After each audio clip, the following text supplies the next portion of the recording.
Hello friends, welcome to शिक्षा garden. आज जो हम लोग टॉपिक पढ़ने जा रहे हैं वो है गुणसूत्र या क्रोमोसोम।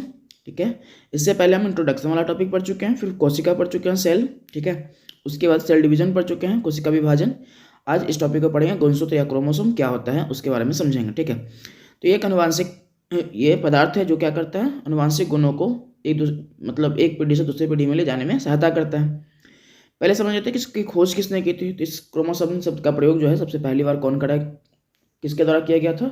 तो 1888 ईस्वी में कराया गया था, वाल्डियर के द्वारा। इनके द्वारा 1888 ईस्वी में वाल्डियर के द्वारा क्या किया गया, इस क्रोमोसोम शब्द का प्रयोग किया गया। उसके बाद एक व्यक्ति उनका नाम है वाल्थर फ्लेमिंग। ठीक है, और वाल्थर फ्लेमिंग ने किया था इसका खोज किया था। तो गुणसूत्र की खोज वाल्थर फ्लेमिंग के द्वारा किया गया, और उसका जो पहली बार प्रयोग उस शब्द का प्रयोग किया गया किसके द्वारा किया गया है? तो वो किया गया है वाल्डियर के द्वारा 1888 ईस्वी में। यह कोशिका है, यहाँ पे ईस्वी का बहुत मतलब नहीं, बस ध्यान रखिएगा, ऐसे बहुत जरूरी नहीं है, आप नाम याद रखिएगा वाल्डियर। ठीक है, उसके बाद वाल्थर फ्लेमिंग। यह कोशिका के केंद्रक में होता है, इसका ऊपरी सिरा टेलीमियर कहलाता है। अभी हम आपको स्ट्रक्चर दिखाएंगे। तो टेलीमियर क्या है, तो देखिए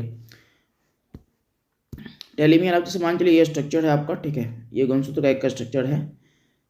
एक गुणसूत्र की संरचना को निकाल के दिखाने के लिए ऐसा बनाया गया, नहीं तो गुणसूत्र को आप सामान्यतः आप इस तरीके से फॉर्मेट में देखे होइएगा। ठीक है, इस फॉर्मेट में देखे होइएगा, पर इस संरचना को बनाने के ऐसे ही दिखाने के लिए है। तो ये जो ऊपरी स्ट्रक्चर आपको दिख रहा है, इसी को टेलीमोर कहते हैं, टेलीमियर या टेलीमोर कहते हैं। ठीक है, टेलीमियर या टेलीमोर इसको कह देते हैं। ठीक, तो ये बातचीत। तो इसका ऊपरी सिरा टेलीमोर कहलाता है। ये मिलता कहाँ पे है, तो आपको मिलेगा ये केंद्रक में मिलेगा। ठीक है, और केंद्रक का मतलब जैसे ये कोशिका हो गया आपका, और इस कोशिका में जो बीच वाला हिस्सा केंद्रक होगा, और इसी केंद्रक में आपको क्या मिलेगा, तो आपको गुणसूत्र दिखाई देता होगा, दिखाई दे देगा। ठीक है, तो ये अगला आपका है कि यह कोशिका केंद्रक का इसका ऊपरी सिरा टेलीमोर कहलाता है। मनुष्य में कितना गुणसूत्र होता है? 46 गुणसूत्र होता है। मनुष्य में 46 गुणसूत्र होता है। 2n का फॉर्मेट कहते हैं इसको, 2n = 46 लिखते हैं। ठीक है, 2n = 46। इसमें आप जो n है, n क्या है, 23 है। n = 23, तो 23 × 2 करिएगा तो आप क्या हो जाएगा, 46 हो जाएगा। कभी कभी आप पेयर में देखे हो कि पेयर में कितना गुणसूत्र पूछ लेगा, 23 जोड़ा पूछ लेता है कि 23 पेयर है। ठीक है, और यदि नंबर की बात करें तो सीधा 46। ठीक है, तो कितना गुणसूत्र होता है? 46 क्रोमोसोम आपको मिलेगा देखने को। कहाँ पे? तो मनुष्यों में। ठीक है, मानव में। और कोई पेयर में बात करें तो 23 तो। ठीक है, जनरली ज़्यादातर लोग ये पूछते हैं। ठीक है, और कहीं ऐसा रहे तो फिर देख लीजिएगा, ऑप्शन वगैरह के हिसाब से मैनेज कर लीजिएगा।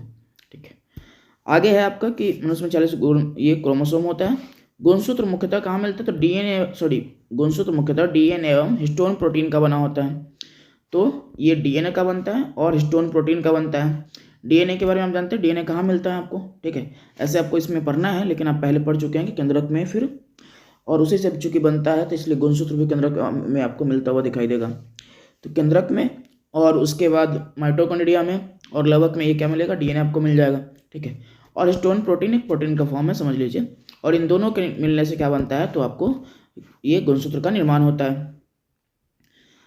अगला है आपका कि 23 जोड़ा जो मनुष्य में गुणसूत्र होता है, जैसे आप 46 की बात कर रहे हैं, तो ये क्या है आपका 46 जो 23 जोड़ा में है, पेयर में जिसको कह लीजिए पेयर। ठीक है, अब पेयर में है, इसमें से 23 जोड़ा में जो 22 जोड़ा गुणसूत्र है स्त्री और पुरुष में समान होता है। ठीक है, 22 जोड़ा गुणसूत्र स्त्री और पुरुष में समान होता है। आगे एक बात समझाना चाह रहे, देखिएगा इसको। ठीक है,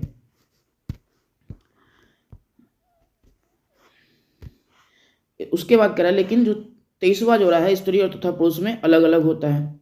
23वां जोड़ा स्त्री और पुरुष में अलग होता है। मान के लिए कि ये आपकी स्त्री, ठीक है, स्त्री पुरुष। ठीक है, इसमें क्या होगा, तो जो 22 पेयर का गुणसूत्र होगा वो सेम होगा। ठीक है, 22 पेयर इक्वल टू। ठीक है, लेकिन जो 23वां पेयर है वो बिल्कुल अलग अलग होता है। तो 23वां पेयर जो स्त्री में होगा वो x और x होता है। ठीक है,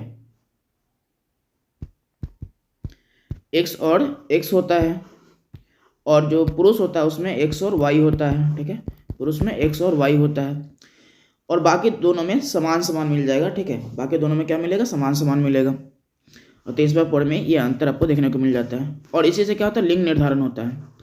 तो 22 जोड़ा समान और 23वां जो पेयर है गुणसूत्र का, उससे क्या होता है, लिंग का निर्धारण करा जाता है। इसमें अगला पॉइंट हम देख लेते हैं कैसे क्या होता है निर्धारण, उसमें समझाना भी है अच्छे से उसको, ठीक है। देखिए इसको,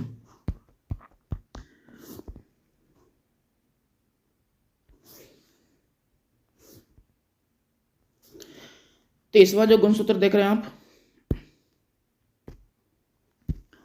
तेईसवां जो गुणसूत्र लिंग निर्धारण का कार्य करता है, इसलिए इसे लिंग गुणसूत्र सेक्स क्रोमोसोम कहते हैं। इसको इंग्लिश में बोल देते हैं सेक्स क्रोमोसोम। 23वें जोड़े को क्या कह देते हैं, 28th पेयर नंबर जो है उसको कह देते हैं कि ये सेक्स क्रोमोसोम है, लिंग गुणसूत्र है। इस बात का क्या मतलब हुआ, तो इस बात का मतलब ये हुआ कि इसके माध्यम से ये लिंग निर्धारण होता है। ये जैसे मान चलिए कि दो आपको अंडाणु और शुक्राणु के मिलने से एक नया बेबी का जन्म होगा, जाइगोट बनने से नया बेबी का जन्म होगा, और वो बेबी क्या होगा कि लड़का होगा या लड़की होगा, ठीक है, उसके ऊपर डिपेंड करेगा, कि 23वें जोड़े के ऊपर डिपेंड करेगा। इसलिए इसको कह देते हैं कि लिंग निर्धारण में हेल्प करता है। कैसे करता है थोड़ा सा समझ लीजिए इसको यहीं पे, ठीक है। जैसे अभी वहाँ पर लिखे थे हम, स्त्री में 23वां जोड़ा कौन सा क्या क्या मिलता है, तो एक्स और एक्स मिलता है, और पुरुष में क्या मिलेगा, तो एक्स और वाई मिलेगा, ठीक। दूसरा कलर लेते हैं यहाँ पे। अब यदि मान के चलिए कि जब भी हम जाइगोट बना रहे थे, चूंकि आप जानते ही हैं कि तब इसमें से मान लीजिए कि यहाँ पे एक निकला और यहाँ से एक आपको गुणसूत्र निकला, तो एक यहाँ से निकले आधा, हाफ और हाफ, और उसमें आप पढ़े भी हैं क्या बोलते हैं उसको, कोशिका विभाजन में जो अर्धसूत्री विभाजन होता है वो पूरा तभी होता है तो दो जाइगोट बनता है, ठीक है। अंडाणु शुक्राणु मिलेगा तो पूरा हो जाएगा, और वो आधा रहता है, नहीं तो पहली बार ही पूरा हो जाएगा तो फिर क्या होगा, प्रॉब्लम हो सकता है, ठीक है। मान के लिए पहले ही 46 आ गया यहाँ से पुरुष से, फिर 40 यहाँ से आ गया, तो फिर क्या दिक्कत होगा ना, तो आधा आधा आपको मिलता है। अब तो इसमें क्या है कि स्त्री का एक और पुरुष का एक, मान चलिए कि यहाँ से एक्स निकला, ठीक है, और सॉरी यहाँ पे एक्स लिख दिया था, सॉरी एक्स वाई होगा यहाँ पे, एक्स वाई। अब मान लीजिए कि यहाँ से एक्स निकला यहाँ से, और यहाँ से क्या निकला, वाई निकला, तो एक्स और वाई निकलने का मतलब है कि यहाँ से बच्चा जो बनेगा वो लड़का होगा, ठीक है। और दूसरी स्थिति हो सकता है कि मान लीजिए यहाँ से एक्स निकला और यहाँ से वाई निकला, सॉरी एक्स ही निकला, एक्स और एक्स ही निकला, तो उस स्थिति में क्या होगा, यहाँ पे होगी लड़की का जन्म होगा, ठीक। तो यदि स्त्री से एक्स निकला क्रोमोसोम और यहाँ से पुरुष से वाई निकला क्रोमोसोम, और दोनों को मिलाएंगे तो क्या बनेगा, एक्स वाई बनेगा, और एक्स वाई में स्थिति में लड़का और एक्स वाई स्थिति में लड़की। हमारी जो सामाजिक व्यवस्था है उसमें दिक्कत ये था कि भाई हर बात के लिए स्त्री को जिम्मेदार ठहराओ, मतलब खासकर इस बातों के लिए कि भाई लड़की हुई है तो स्त्री की जिम्मेदारी ठहराओ, ठीक है। आजकल थोड़ा बदलाव हुआ है, ठीक है, पहले लेकिन पहले वाले में आपको देखने को मिलता था। अब साइंटिफिकली देखें तो इसमें स्त्री का कोई रोल नहीं है, ठीक है। इनके पास तो दोनों गुणसूत्र जो है एक्स एक्स ही है, ठीक है, और इनके पास एक्स वाई है, और इनके गुणसूत्र में से मतलब जब भी वो शुक्राणु निकलेगा तो उसमें से क्या निकलेगा, ठीक है, एक्स निकलेगा कि वाई निकलेगा, उसके आधार पर डिपेंड करेगा कि लड़का होगा या लड़की होगी, ठीक है। तो जिम्मेदारी तो इनकी है नहीं, पर फिर भी समाज में ऐसी भावना है कि भाई बहुओं को डांटा जाए कि ऐसा क्या है, तुम कुछ नहीं कर पा रही हो, लड़का नहीं दे पा रही हो, ऐसा ये सब कहने के लिए, पर जिम्मेदार पुरुष होता है इस बात के लिए, ठीक है। चलिए आगे देखते हैं। तो 23वां गुणसूत्र क्या है, ये सेक्स गुणसूत्र कहलाता है, लिंग गुणसूत्र कहलाता है, ठीक है। और इसके कारण से क्या होता है, लिंग का निर्धारण होता है, ठीक है। यह आनुवंशिक सूचनाओं को एक पीढ़ी से दूसरे पीढ़ी में तक ले जाने के लिए उत्तरदायी होता है। क्या कह रहा है कि जो आपका ये है क्या बोलते हैं गुणसूत्र है, क्रोमोसोम है, वो क्या कर रहा है, वो आनुवंशिक सूचनाओं को, जो जेनेटिक आपका इन्फॉर्मेशन है, जेनेटिक इन्फॉर्मेशन, उसको क्या कर रहा है, एक जगह से दूसरी जगह लेके जाने का काम कर रहा है। जेनेटिक इन्फॉर्मेशन को एक जगह से दूसरी जगह ले जाने का काम करता है, ठीक है। चलिए आगे। कोशिका विभाजन के समय क्रोमैटिन के धागे अलग होकर एक संरचना में परिवर्तित हो जाते हैं, जिसे गुणसूत्र कहते हैं। देखिए वहाँ क्या कहना चाह रहे हैं, कह रहे कोशिका विभाजन के समय क्रोमैटिन के धागे अलग होकर एक संरचना में परिवर्तित हो जाते हैं, जिसे गुणसूत्र कहते हैं। अब कैसे, जैसे हम आपको बताते जब केंद्रक पढ़ा रहे थे, और केंद्रक कहाँ पढ़ा है आप जानते ही हैं, कोशिका वाले चैप्टर में पढ़ाए थे। अब इस केंद्र यानी चलिए एक पूरा बड़ा सा केंद्रक है, ठीक है, कोशिका से बाहर निकल के हम बड़ा केंद्रक बनाए, और इस तरीके का आप एक संरचना देखे होइएगा, ठीक है। इसको क्या बोले थे हम, क्रोमैटिन नेटवर्क। क्रोमैटिन नेटवर्क ये कहाँ था, केंद्रक में था, ये केंद्रक का बड़ा रूप ले लिया हम, ठीक है, और उसमें ये धागेनुमा संरचना, क्रोमैटिन नेटवर्क बोलते हैं इसको, और इसी को हिंदी में कहते हैं क्रोमैटिन जालिका। क्रोमैटिन जालिका। और ये क्रोमैटिन जालिका क्या होगा, जब टूटेगा, विभाजित होगा, तो क्या होगा, एक संरचना बना लेगा जिसको क्या कह देंगे, गुणसूत्र कह देंगे। और संरचना कैसा होता है गुणसूत्र का, तो इस तरीके का संरचना आप देखे होइएगा, ठीक है। सॉरी, अरे इस तरीके का संरचना आप देखे होइएगा गुणसूत्र का, ठीक है। कुछ लोग ऐसे भी बना देते हैं, ऐसे। तो इस तरह का जो स्ट्रक्चर होता है उसको गुणसूत्र कह देते हैं। और ये कहाँ बनता है, तो ये आपको कोशिका विभाजन के समय जो क्रोमैटिन धागा होता है उसके टूटने से, अलग होने से ये बनता हुआ दिखाई देगा आपको। यहाँ कह रहा है कि मगरमच्छ और छिपकली, स्टार लगा के लिखा हुआ है, मगरमच्छ और छिपकली में लिंग गुणसूत्र नहीं होता है, ठीक है। तो मगरमच्छ छिपकली में लिंग गुणसूत्र आपको नहीं मिलेगा। तो फिर आपके उसमें लिंग का निर्धारण कैसे होगा, तो वो पर्यावरणीय ताप के द्वारा निर्धारित होता है, ठीक है। तो उसके द्वारा आपको निर्धारित होता हुआ दिखाई देगा। अगला आपका कि जीव जो है और गुणसूत्र है, ठीक है। तो अलग अलग जीव, यहाँ पे कह लीजिए लिविंग थिंग्स की बात करें, यहाँ पे जीव का मतलब ऐसा नहीं लीजिएगा कि हाँ यहाँ पे तो मक्का लिखी है, मक्का कौन सा जीव होता है। लिविंग थिंग्स के आधार पे मक्का मान लीजिए कि लिविंग थिंग्स है, ठीक है। तो इसमें मक्का है, इसका गुणसूत्र कितना होता है, 20 होता है। टमाटर का 24 होता है, आलू का 48 होता है, बंदर का 42 होता है, चिंपैंजी का 48 होता है। इस तरीके से गुणसूत्र होता है। यहाँ पे पेयर, ये नंबर जो है ये गुणसूत्र का है, ठीक है, इनके फॉर्मेट में है, ये पेयर आपका नहीं है, ठीक है। पेयर करिएगा तो फिर कम हो जाएगा, तो ये 10 हो जाएगा, इस तरीके से 12 हो जाएगा ये। तो ये गुणसूत्र मिलता है, आप इसको याद कर लीजिएगा, ठीक है। और कहीं पर इन्फॉर्मेशन मिले तो उसको भी लिख लीजिएगा, पर इतना ठीक है, मतलब ज़्यादा तनाव नहीं लेना है। तो अलग अलग जीवों में आपको गुणसूत्र इतना मिलता है, ठीक है, ध्यान रखिएगा इसको। अगला जो टॉपिक है पूरा वो है न्यूक्लिक अम्ल, न्यूक्लिक एसिड। न्यूक्लिक एसिड क्या होता है, तो आप डीएनए का नाम सुने हैं, आरएनए का नाम सुने हैं, आप फुल फॉर्म भी जानते ही होइएगा, ठीक है। उसके आगे बताने की काम हमारी है, ठीक है।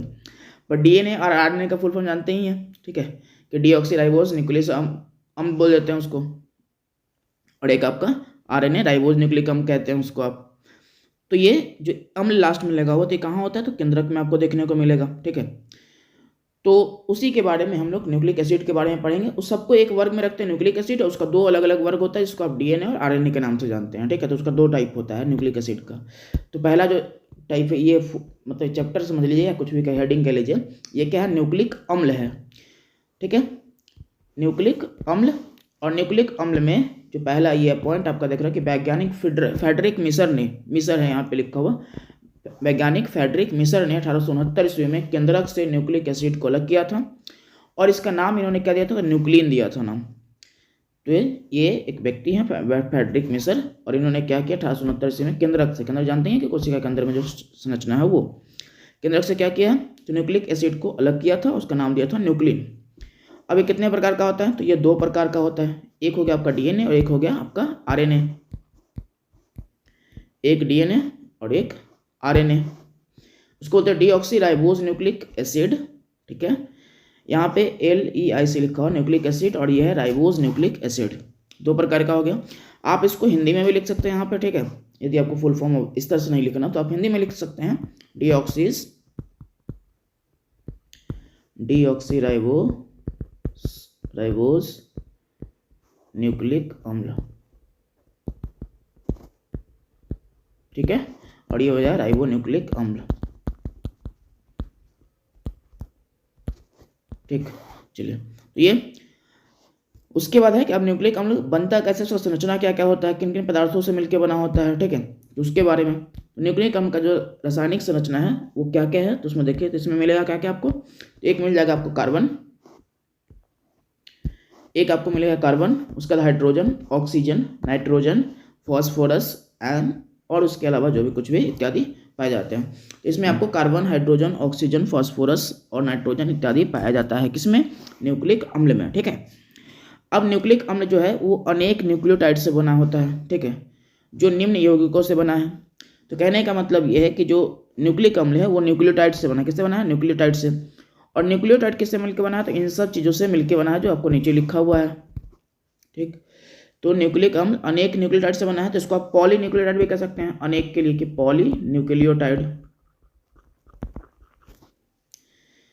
तो जो न्यूक्लिक एसिड है वो एक से अधिक न्यूक्लियोटाइड से मिलकर बना है, तो आप उसको कह सकते हैं पॉली न्यूक्लियोटाइड कह सकते हैं। पर बात आती है कि न्यूक्लियोटाइड फिर क्या है, तो न्यूक्लियोटाइड जो निम्न यौगिकों से, निम्न पदार्थों से मिलकर बना हुआ है, और निम्न पदार्थ में क्या क्या आता है वो देख लेते हैं हम लोग। चलिए, इसमें पहला आपका शुगर, ठीक है, ये किससे मिलकर बना है, तो शुगर से मिलकर बना हुआ है, ठीक है, शुगर।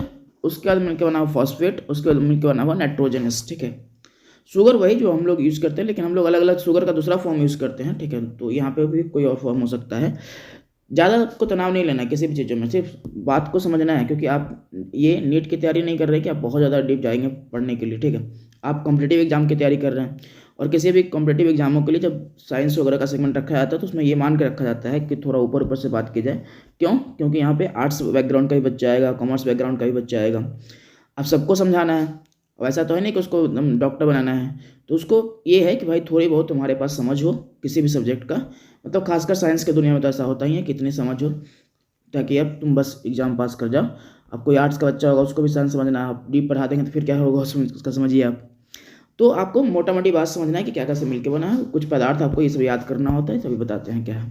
चलिए, शुगर, इसका डीऑक्सीराइबोज और राइबोज आपको मिल जाएगा, ठीक है। दो प्रकार का शुगर मिल जाता है, उसमें एक मिल जाता है आपका फॉस्फेट मिल जाता है, और एक है आपका नाइट्रोजन बेस, ठीक है। नाइट्रोजन बेस का भी दो टाइप है, एक है आपका प्यूरिन और एक है पायरीमिडीन। यहाँ पे वाई लिखा हुआ है, ये वाई है, ठीक है। प्यूरिन और पायरीमिडीन, आप इसको हिंदी में इस तरीके से लिख सकते हैं, प्यूरिन और पायरीमिडीन।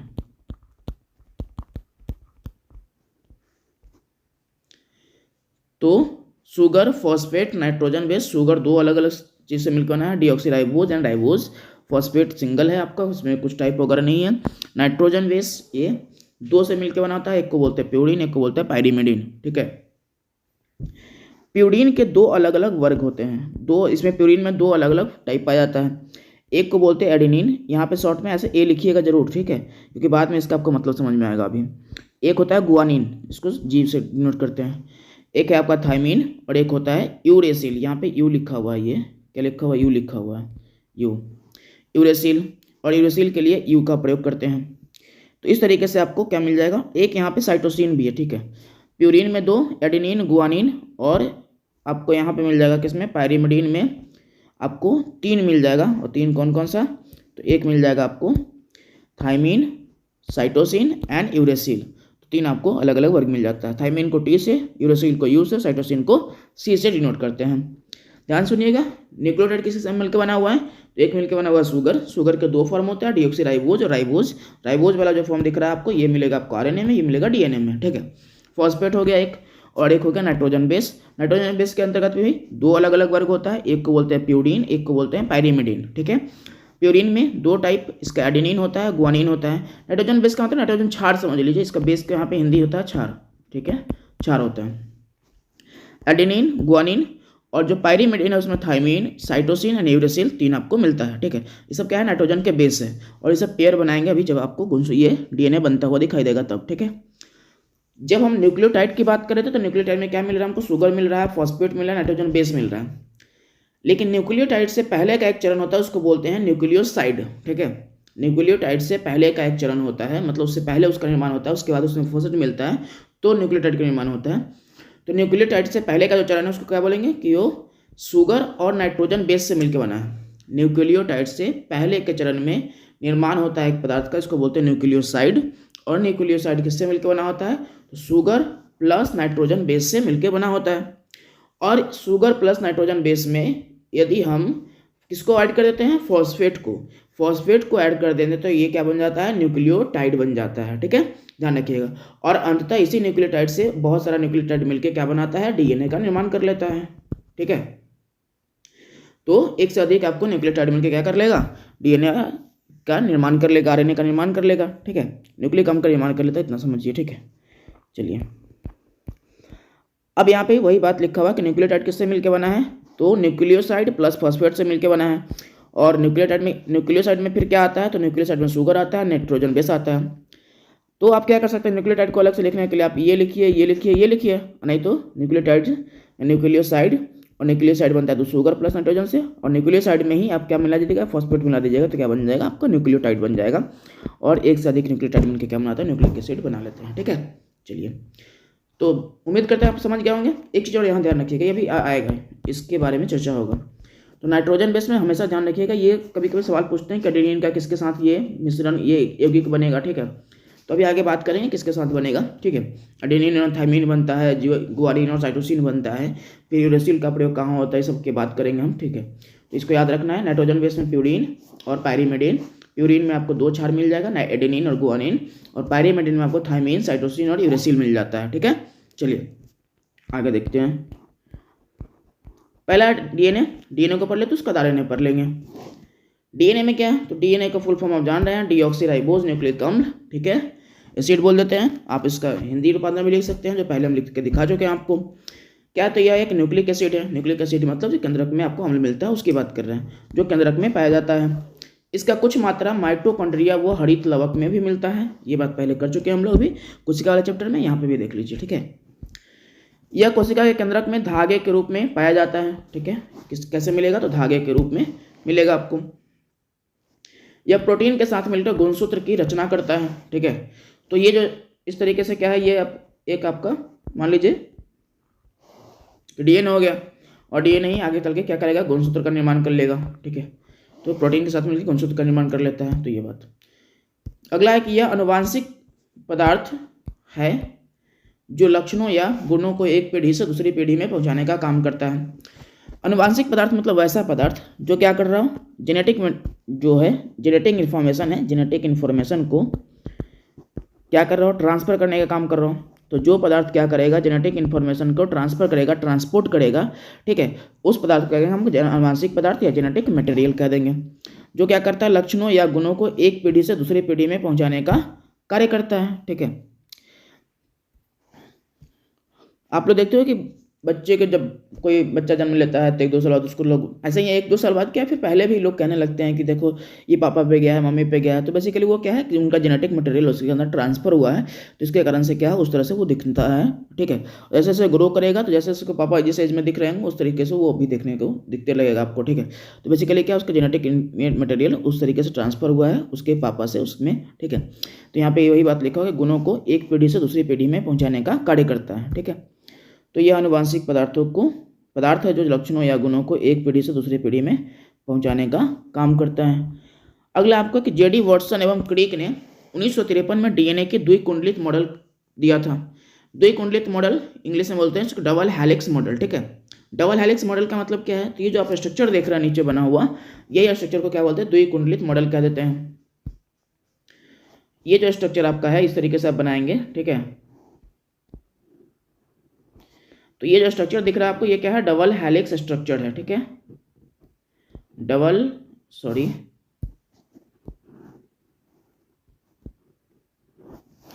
हेलिक्स स्ट्रक्चर है, तो द्विकुंडलित मॉडल इसको कह देते हैं। और ये किसने दिया था, जेडी वॉटसन एवं क्रिक ने आपको दिखता हुआ ये दिखेगा कि इन्होंने इसको दिया था। कब, 1953 में, डबल हेलिक्स मॉडल को। इसका मतलब ये है कि ये क्या है, डीएनए डबल हेलिक्स संरचना का बना हुआ होता है, दिखता है आपको डबल हेलिक्स दिखता है। ठीक है, हेलिक्स का मतलब होता है घुमावदार। ठीक है, एक समझिए कि तुम घुमावदार संरचना आपको उसको कह देते हैं हेलिक्स। तो इस तरह का यदि संरचना कोई बनाएगा तो ठीक है, तो ये क्या कहलाएगा, हेलिक्स कहलाएगा। ठीक, चलिए अगला है, यह पॉलीन्यूक्लियोटाइड होता है। क्या होता है, यह पॉलीन्यूक्लियोटाइड होता है। पॉलीन्यूक्लियोटाइड का मतलब, न्यूक्लियोटाइड जो आप देखे थे उसके अंदर में क्या क्या आता है, तो शुगर आता है, फॉस्फेट आता है, नाइट्रोजन बेस आता है। और नाइट्रोजन बेस का भी 2 टाइप है, प्यूरिन और पायरिमिडिन। प्यूरिन में आपको क्या मिल जाएगा, तो एडेनिन और गुआनिन मिल जाएगा। पायरिमिडिन में आपको थायमीन, साइटोसिन और यूरेसिल मिल जाएगा। तो उन सबसे मिलकर क्या बनता है, न्यूक्लियोटाइड बनता है। और एक से अधिक न्यूक्लियोटाइड मिलेगा तो क्या बनेगा, डीएनए का निर्माण होता है। इसीलिए यहाँ पे लिखा हुआ कि यह क्या है, पॉलीन्यूक्लियोटाइड होता है। चलिए अगला, यह शुगर, फॉस्फेट और नाइट्रोजन बेस का बना होता है। ठीक बात है, जो आप पहले वहाँ देखे थे। इसमें 4 नाइट्रोजन बेस होते हैं। कितना, 4 नाइट्रोजन आपको बेस दिखेगा, एडेनिन, गुआनिन, थायमीन और साइटोसिन। मतलब आपको पूरा नाइट्रोजन बेस कितना दिखा, 5, 2 आपका प्यूरिन का और 3 आपका पायरिमिडिन का। लेकिन जब डीएनए का निर्माण होता है तो इसमें 4 ही नाइट्रोजन बेस का प्रयोग करते हैं हम लोग। जो 5वां नाइट्रोजन बेस आप देख रहे हैं यूरेसिल, उसका प्रयोग आपको कहाँ मिलता है, तो इसमें मिलता है, और ये आरएनए में मिलता है उसका प्रयोग। ठीक है, अब ये हो गया। अभी इसमें क्या होगा कि इसमें ये क्या करेंगे हम लोग, इसको ये अलग अलग इसको क्या बनाएंगे, यौगिक बनाएंगे, दोनों को मिला के। तो एडेनिन जो है, एडेनिन का जो ये बनता है, यौगिक बनता है, मिलाते हैं दोनों को, तो किसी के साथ वो होगा, तो थायमीन के साथ होगा।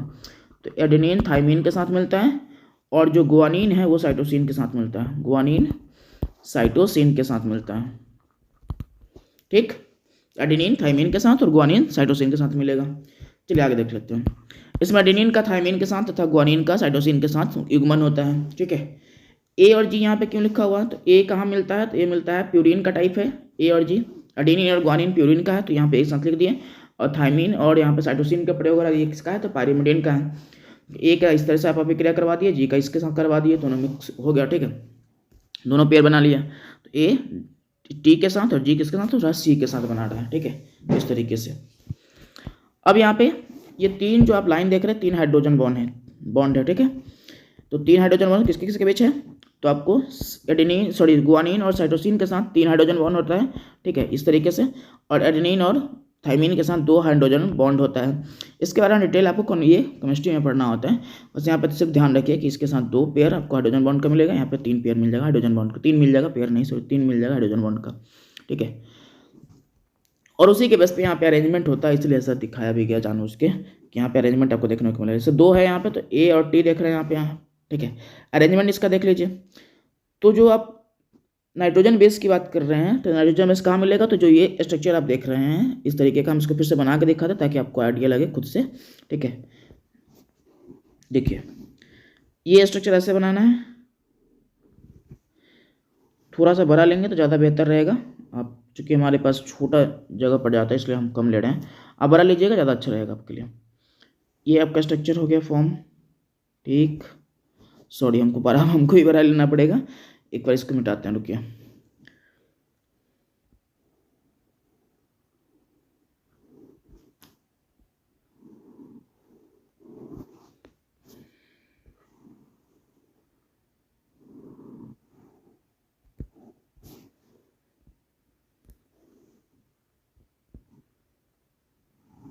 ठीक, अब यहाँ पे क्या है, दूसरा कलर ले लेते हैं। यहाँ पे इस तरीके से जो आप बीच वाला स्ट्रक्चर देख रहे हैं ये वाला, यहाँ पे अरेंज होता है क्या, एडेनिन, ग्वानिन, थायमिन और साइटोसिन, ये सब, ठीक है। इस जगह पे 3 के पेयर में आपको मिल जाएगा। जैसे 3 यहाँ पे हाइड्रोजन बॉन्ड है किसके, सी और जी के बीच में, तो यहाँ पे और किस तरीके से, तो इस तरीके से हम इसको बाहर निकाल के दिखा देते हैं, ठीक है। ये ऐसे, ये जो यहाँ स्ट्रक्चर है यहाँ निकाल दिया हम। इसमें क्या होगा, एक होगा सी और एक होगा जी, फिर क्या होगा, फिर सी और जी, फिर सी और जी, ये सब कहाँ होगा, इसी बीच में होगा जो यहाँ पे देख रहे हैं आप, फिर सी और जी। और फिर इस तरीके से अगला स्ट्रक्चर बन जाएगा ए और टी का, ए और टी, फिर ए और टी, इस तरीके से। और इस तरीके से अरेंजमेंट होता है, जहाँ जहाँ पे आपको ये घुमावदार संरचना मिल जाएगा ये वाला, उसमें ये अरेंजमेंट आपको देखने को मिलेगा। अब जो बाहरी स्ट्रक्चर देख रहे हैं आप, क्या बाहरी स्ट्रक्चर, उस स्ट्रक्चर पे जो ये जो स्ट्रक्चर देख रहे हैं उस पर मिलेगा आपको फॉस्फेट और शुगर, ठीक है। तो यहाँ पे पी एस, ठीक है, पी एस, इस तरीके से अरेंजमेंट का फॉर्मेट, पी एस, इस तरीके का अरेंजमेंट का फॉर्मेट दिखेगा आपको इन दोनों स्ट्रक्चरों पे, पी एस, इस तरीके से स्ट्रक्चर आपको दिखा होगा, इसमें फॉस्फेट शुगर ये सब, ठीक है, ये दिखने को मिलेगा आपको यहाँ पे। और इस तरीके से पूरा क्या होता है, डीएनए का निर्माण हो जाता है। उम्मीद होगा, करते हैं कि समझ ही गए होंगे आप, ठीक है। चलिए आगे देखते हैं। अगला डीएनए का कार्य क्या होता है, तो यह अनुवांशिक क्रियाओं का संचालन करता है। क्या करता है, यह अनुवांशिक क्रियाओं का संचालन करता है। उसके बाद यह प्रोटीन संश्लेषण को नियंत्रित करने का कार्य करता है। यहाँ पे संश्लेषण शब्द का मतलब यह है कि संश्लेषण का मतलब यह है कि नए चीज़ों का निर्माण होना, ठीक है। तो प्रोटीन जो निर्माण हो रहा होता है उसको नियंत्रित करने का कार्य करता है यह, ठीक है। डीएनए का जो क्रियात्मक इकाई को क्या कह देते हैं, तो जीन कह देते हैं। ये डीएनए स्ट्रक्चर आपका, ठीक है, मान लीजिए ये डीएनए है और इसमें जो इस तरह का जो स्ट्रक्चर होगा उसको क्या कह देंगे, जीन कह देंगे। और इसी से मिलकर पूरा अंत क्या बनता है, डीएनए बनता हुआ दिखाई देगा। अभी जीन के बारे में बात करेंगे आगे हम इसके टॉपिक में, ठीक है। अगला आपका आरएनए, इसको बोलते हैं राइबो न्यूक्लिक अम्ल। वो आपका डीएनए खत्म हो गया। आरएनए को बोलते हैं राइबो न्यूक्लिक अम्ल। और ये क्या होता है, सिंगल हेलिक्स मॉडल होता है, ठीक है। यहाँ पे आप स्ट्रक्चर कर लीजिए, यहाँ पे हिंदी में स्ट्रक्चर लिखा हुआ, तो आप मॉडल भी लिख सकते हैं यहाँ पे, ठीक है, क्योंकि इंग्लिश में वहाँ पे मॉडल है। नहीं तो यहाँ पे संरचना रखिएगा तो यहाँ पे स्ट्रक्चर करना पड़ेगा, ठीक है। और कोई शब्दों का अंतर से कोई दिक्कत नहीं होगा, ठीक है। तब जो भी रखना चाहते रख लीजिएगा, हिंदी में बस चेंज कर लीजिएगा यहाँ पे। चलिए, तो ये क्या सिंगल हेलिक्स मॉडल है, मतलब इस तरीके का संरचना मिल जाएगा, इस तरीके से। इसमें ये लाइन नहीं मिलेगा मतलब आपको, ठीक है, ध्यान रखना। इस तरीके का एक स्ट्रक्चर मिल जाएगा, इस तरीके का, तो ये सिंगल हेलिक्स मॉडल कहलाता है। हेलिक्स का मतलब थोड़ा सा घुमावदार संरचना समझ लीजिए इतना। और ये सिंगल है, एक लाइन है, तो सिंगल हेलिक्स मॉडल। यह कोशिका द्रव्य तथा केंद्रक द्रव्य में मिलेगा आपको। तो कोशिका द्रव्य साइटोप्लाज्म, मतलब कोशिका, ये आपका देख रहे हैं और इसमें जो द्रव है उसमें आपको क्या मिल जाएगा, ये आरएनए मिल जाएगा। और फिर केंद्रक द्रव में भी कुछ जगहों पे आरएनए आपको दिखने को मिल जाएगा, ठीक है। तो इसका मुख्य कार्य क्या था, प्रोटीन संश्लेषण क्रिया में भाग लेना होता है। तो इसका काम है प्रोटीन संश्लेषण क्रिया में भाग लेना, तो वो प्रोटीन संश्लेषण में हेल्प करता है। ये क्या है, नॉन जेनेटिक मटेरियल है। नॉन जेनेटिक मटेरियल का मतलब क्या होता है, तो ऐसा मटेरियल जिसका कोई अनुवांशिक क्रिया में कोई लेना देना नहीं होता, तो उस तरह का पदार्थ है ये। तो आप इसके लिए यहाँ पे हिंदी में लिख सकते हैं गैर अनुवांशिकी पदार्थ है ये, गैर अनुवांशिक पदार्थ। इंग्लिश में इसके लिए क्या शब्द है, नॉन जेनेटिक मटेरियल। इसमें क्या होता है, तो राइबोज शर्करा मिलता है, ठीक है। राइबोज ये 5 कार्बन शुगर मिल जाएगा आपको, तो उसमें आपको ये दिखाई देता है। इसमें नाइट्रोजन बेस में क्या मिलेगा, तो adenine, guanine, cytosine and uracil. अब ध्यान से देखिएगा, जो 5 नाइट्रोजन बेस कर लिखे थे हम, मतलब 2 का अलग अलग, जो 3, एक में 3 मिला था पायरिमिडिन में और एक में 2 मिला था प्यूरिन में। उसमें से आपको एक चीज़ नहीं दिखाई दे रहा होगा, कोई क्या नहीं दिखाई दे रहा होगा, तो थायमीन नहीं दिखाई दे रहा होगा, थायमीन। ऊपर वाले में एडेनिन था, गुआनिन था, मतलब डीएनए में एडेनिन था, गुआनिन था, साइटोसिन था और थायमीन था। यहाँ पे क्या हो रहा है बदलाव, एडेनिन है, गुआनिन है, साइटोसिन है और यूरेसिल है। यहाँ पे क्या नहीं है, तो थायमीन नहीं है, तो थायमीन इसमें नहीं होता है, ठीक है। किसमें नहीं होता है, इस वाले में आपको थायमीन नहीं देखने को मिलेगा। इसमें थायमीन की अनुपस्थिति होती है और इसके स्थान पे क्या मिलता है, तो इसके स्थान पे यूरेसिल मिलता है, इसके स्थान पर यूरेसिल होता है, इसके स्थान पर यूरेसिल होता है, ठीक है, समझ गया। तो इसमें थायमीन की अनुपस्थिति होती है और इसके स्थान पर यूरेसिल होता है। तो इसमें क्या हो जाएगा आपका एडेनिन और यूरेसिल और गुआनिन प्लस साइटोसिन आपको इस तरीके से देखने को मिलेगा। अगला क्या है, यह 3 प्रकार का होता है, ठीक है, यह 3 प्रकार का होता है। एक प्रकार क्या है, तो एक प्रकार आपका हो जाएगा आर आरएनए, ठीक है, राइबोसोमल आरएनए, फिर एम आरएनए मैसेंजर आरएनए, और एक होता है टी आरएनए ट्रांसफर आरएनए। तो ये 3 प्रकार का आपको आरएनए दिखाई दे रहा है। चलिए, पहला है आपका आर आरएनए, राइबोसोमल आरएनए। और राइबोसोमल आरएनए इसका निर्माण केंद्रिका में होता है। यह कोशिका में उपस्थित संपूर्ण आरएनए का 80% होता है और यह राइबोसोमल के निर्माण में सहायक होता है, ठीक है, सॉरी, राइबोसोम के निर्माण में सहायक होता है। तो आर आरएनए का क्या बोलते हैं, राइबोसोमल आरएनए बोलते हैं, फुल फॉर्म उसका है, ठीक है। और ऐसे ही लिखिएगा आप हिंदी में, ये मतलब इंग्लिश में लिखिएगा इसका टाइप, तो ये स्मॉल में ही लिखिएगा, कैपिटल में मत लिखिएगा प्लीज। मतलब ये ई वाला जो है स्मॉल होगा और ये सब क्या होगा, ये आरएनए जो लिख रहे हैं कैपिटल लिख सकते हैं। इसका निर्माण केंद्रिका में होता है। उसके बाद यह कोशिका में उपस्थित संपूर्ण आरएनए का कितना है, तो 80% है, कितना, 80%। और यह राइबोसोमल के निर्माण में सहायक होता है, सॉरी, राइबोसोम के निर्माण में सहायक होता है, बार बार राइबोसोमल बोलते हैं। अगला देखिएगा एम आरएनए, इसको बोलते हैं मैसेंजर आरएनए। इसका काम क्या, मैसेज करने का काम होगा, ठीक है। तो मैसेज मतलब कि ये कोई टाइप नहीं कर रहा है, ये क्या करेगा, ट्रांसफर करेगा बेसिकली सूचनाओं को। तो यह डीएनए से बनता है, ठीक है, और यह डीएनए में अंकित सूचनाओं को प्रोटीन संश्लेषण स्तर पर लाने का कार्य करता है। तो प्रोटीन जहाँ पे बन रहा होगा उस स्थल पे क्या लेके आएगा, डीएनए में अंकित सूचनाओं को लेके आएगा, ठीक है। तो इसलिए मैसेज करने का काम कर रहा है, मैसेंजर करने का काम कर रहा है, सूचनाओं को ट्रांसफर कर रहा है, इसलिए इसको मैसेंजर आरएनए एम आरएनए कह देते हैं। अगला आपका टी आरएनए, ट्रांसफर आरएनए बोलते हैं इसको, ठीक है। और ट्रांसफर आरएनए में क्या है, यह सभी आरएनए में छोटा होता है, ठीक है, और यह प्रोटीन संश्लेषण के लिए अमीनो एसिड को राइबोसोम तक पहुँचाता है। अमीनो एसिड लगता है प्रोटीन का निर्माण के लिए, और ये आप जब हम पढ़ा रहे होंगे आपको पोषण चैप्टर, तो उस पोषण चैप्टर में हम पढ़ाते हैं उसमें डिटेल करके। अभी यहाँ पे इसमें समझ लीजिए, पोषण चैप्टर में आप पढ़िएगा इसके बारे में डिटेल कि अमीनो एसिड से कैसे प्रोटीन वगैरह का निर्माण होता है, वो दिखाई देगा आपको। तो यह प्रोटीन संश्लेषण के लिए अमीनो एसिड को राइबोसोम तक पहुँचाने का कार्य करता है, ये आप समझ गया। तो ये 3 टाइप आपका कंप्लीट हो चुका है, ठीक है। एक आपका टॉपिक है अंतर वाला, कि डीएनए और आरएनए में क्या क्या अंतर होता है, ठीक है। तो डीएनए और आरएनए में अंतर देख लीजिए आप। यह केंद्रक माइटोकॉन्ड्रिया व लवक में पाया जाता है, कौन, डीएनए। आरएनए कहाँ मिलेगा, तो यह कोशिका द्रव एवं केंद्रक द्रव में पाया जाता है। इसमें डीऑक्सी राइबोज शुगर होता है, ठीक है। इसमें क्या होगा, इसमें राइबोज शुगर होगा, इसमें आपको 5 मिल जाएगा, इसमें दो ही आपको कार्बन ये शुगर मिलता है। इसमें नाइट्रोजन क्षार में एडेनिन, गुआनिन, थायमीन व साइटोसिन होता है। और इसमें क्या, नाइट्रोजन क्षार में एडेनिन, यूरेसिल, गुआनिन तथा साइटोसिन होता है। तो इसमें आपको अंतर देखने को मिल जा रहा है, सब ऊपर वाला ही है, उस अंतर के फॉर्मेट में यहाँ लिखवा दिया गया है। अगला है आपका, यह अनुवांशिक सूचनाओं का हस्तांतरण करता है, कौन, डीएनए। यह अनुवांशिक सूचनाओं का हस्तांतरण करता है और ये क्या करेगा, प्रोटीन संश्लेषण में भाग लेता है। और अगेन संश्लेषण का मतलब क्या होता है, नई चीज़ों का निर्माण होना, तो प्रोटीन बन रहा होता है वहाँ पे, उसमें भाग लेता है।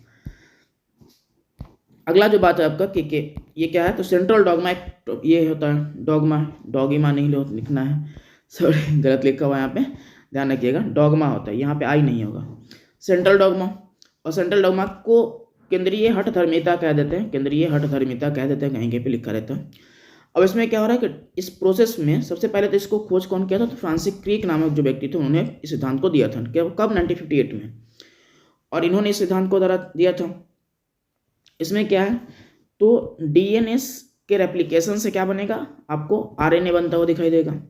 रेप्लिकेशन का मतलब था ये अपने जैसा प्रतिरूप का निर्माण कर रहा है कंटिन्यूटी में, ठीक है, और इसके ट्रांसक्रिप्शन से, मतलब ट्रांसक्रिप्शन के माध्यम से आरएनए बनेगा, ठीक है, और आरएनए से क्या बनेगा, ट्रांसलेशन के विधि के द्वारा आपको अंतिम रूप से प्रोटीन बनता हुआ दिखाई देगा, ठीक है। तो इस क्रिया में अंतिम उत्पाद जो ट्रांसलेशन के द्वारा प्रोटीन का निर्माण होता है। अब इस यहाँ पे जो शब्द लिखा है रिवर्स ट्रांसक्रिप्शन, इसका मतलब ये है कि कभी कभी कुछ वायरसों में क्या होता है, वायरस में, विषाणुओं में आरएनए से आपको उल्टा डीएनए बनता हुआ दिखाई देगा। और डीएनए जानते हैं कि जेनेटिक मटेरियल होता है, तो वो क्या करेगा, जेनेटिक मटेरियल को अपने जैसा बहुत ज़्यादा जेनेटिक मटेरियल का निर्माण कर लेगा, डीएनए का निर्माण कर लेगा, और बहुत ज़्यादा यदि डीएनए का निर्माण कर लेगा रिवर्स ट्रांसक्रिप्शन के माध्यम से, तो क्या होगा, समझ रहे हैं, कि वो अपने गुणों को और विस्तार करते चला जाएगा, जो उसके अंदर में वायरस का गुण होता है। यदि किसी को हानि पहुंचाने वाला गुण होगा तो हानि को पहुंचाने वाला विस्तार हो जाएगा, और इससे हम लोगों को नुकसान हो जाता है। तो कुछ वायरसेस में आपको देखने को मिलेगा कि एड्स वगैरह के वायरस में ज़्यादातर देखने को मिलता है कि आरएनए से डीएनए बन रहा है, और ऐसे सामान्य स्थिति में एक प्रोसेस है जिसको बोलते हैं सेंट्रल डॉगमा, और उस सेंट्रल डॉगमा में जो प्रोसेस में क्या होता है कि डीएनए से आरएनए का निर्माण होता हुआ दिखाई देगा, ठीक है, और उस विधि को बोलते हैं ट्रांसक्रिप्शन, और एक विधि होता है ट्रांसलेशन, उसके माध्यम से प्रोटीन बनता है, ठीक है। चलिए अगला है आपका इस सिद्धांत, ये पॉइंट ही है जो बात ऊपर समझाए हैं उसी बात को लिखा गया है यहाँ पे। इस सिद्धांत को 1958 में फ्रांसिस क्रिक द्वारा विकसित किया गया था। डीएनए से आरएनए बनने की प्रक्रिया में ट्रांसक्रिप्शन प्रक्रिया को ट्रांसक्रिप्शन कहते हैं, ठीक है, और प्रोटीन बनने के अंतिम क्रिया को ट्रांसलेशन कहते हैं। तो प्रोटीन बनने की अंतिम क्रिया क्या कहलाता है, ये ट्रांसलेशन कहलाता है। तो डीएनए से प्रोटीन जो अंतिम रूप से बनता हुआ दिखाई दे रहा है वो ट्रांसलेशन के माध्यम से, तो डीएनए से पहले आरएनए बनेगा, आरएनए से क्या बनेगा, प्रोटीन बनेगा। केंद्रीय हठधर्मिता वह प्रक्रिया है जिसमें कार्यात्मक उत्पाद प्रोटीन बनाने के लिए आनुवांशिक जानकारी डीएनए से आरएनए में प्रवाहित होती है। तो ये उसका एक डिफिनेशन हो गया कि ये क्या है, तो बेसिकली वो एक प्रक्रिया जिसमें कार्यात्मक उत्पाद प्रोटीन बनाने के लिए क्या करते हैं, हम डीएनए से आनुवांशिक जानकारी को डीएनए से आरएनए में प्रवाहित करते हैं। इस पूरे को कहते हैं केंद्रीय हठधर्मिता, सेंट्रल डॉगमा, ठीक है। तो इसी के साथ ये आपका टॉपिक खत्म हुआ। उम्मीद करता हूँ आपको समझ में आया होगा, और मेरा कोशिश यही रहेगा कि आप यदि कमेंट करके बता सकें कि आपको कैसा लगा हो तो अच्छा रहेगा, और आगे चूँकि बेहतर होगा कि आगे हम और अच्छे तरीके से, यदि आप जैसा ही बताएंगे कि भाई ये यहाँ पे या कोई भी दिक्कत है या फिर सब चल रहा है ठीक, तो कोई दिक्कत नहीं होगा। यदि नहीं चल रहा होगा तो फिर हमको सुधार करना पड़ेगा अपने में। तो ज़रूर बताइएगा कमेंट करके कि कैसा लगा आपको ये लेक्चर, ठीक है। चलिए मिलते हैं अगले वीडियो।